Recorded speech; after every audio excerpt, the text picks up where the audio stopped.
Pakistani air defences are smouldering, their runways are cratered, and their army chief was holed up in a bunker apparently.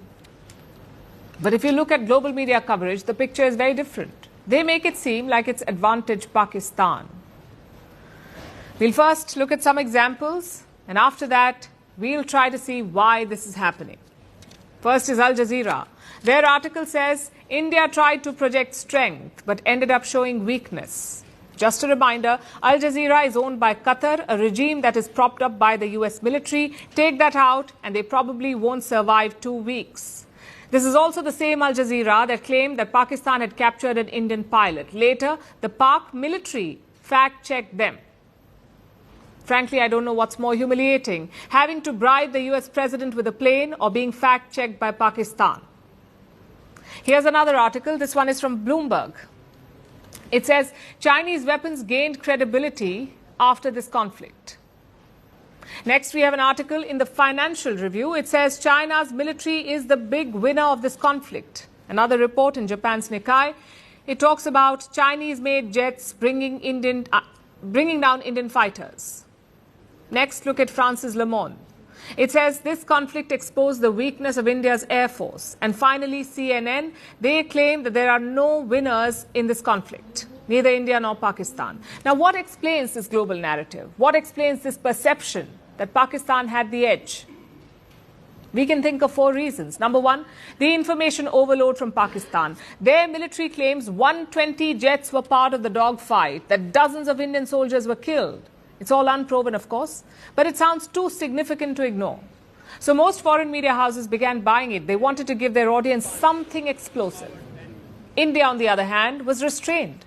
Our in-depth briefings began after the pause in fighting. By then, most media houses had moved on. Reason number 2, the intrigue around Chinese weapons.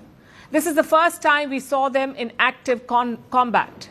Whether it's Chinese jets or Chinese missiles or Chinese air defenses, many experts have questioned the efficiency of these weapons. So naturally, there was added interest. On India's side, that wasn't the case. Our Rafale jets have already seen combat in Afghanistan, Libya and Mali. The MiGs have a long combat history, so do the Barak missiles and the S-400. The intrigue was only for Indian-made weapons like the BrahMos and the Akash.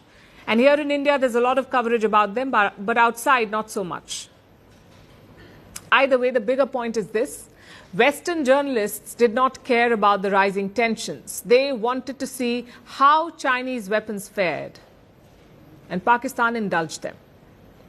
Reason number 3. The Western media moved on quite fast. They eagerly watched the first night of the operation. After that, they shifted to other things, like a new pope being elected, or Trump going to West Asia, or Trump demanding a ceasefire in Ukraine, Putin offering talks to Zelensky. You'll find that a lot of these articles are from the initial period, from May 7th and May 8th. India's strikes on Pakistani military bases came after that. And finally, reason number 4, a possible effort to push American weaponry. Just think about it. All these articles were based on US government sources. They would love to discredit India's Russian weapons, perhaps even the French Rafales. It's an easy way to nudge India towards America's 5th generation F-35s. We may not know the exact reason, but one thing is quite clear. The foreign media has shown a distinct bias. They have blindly accepted Pakistan's version of events. No follow-ups, no investigations, no groundwork. India, on the other hand, has displayed solid evidence, yet they refuse to carry those stories. The fact is, India won this military exchange decisively. Pakistan knew that we would strike their terror camps and bases. Their jets and defenses were probably on alert, yet we struck them at will. If this isn't victory, I don't know what is. At First Post, we are choosing to hold on to accuracy. That means we won't always be first.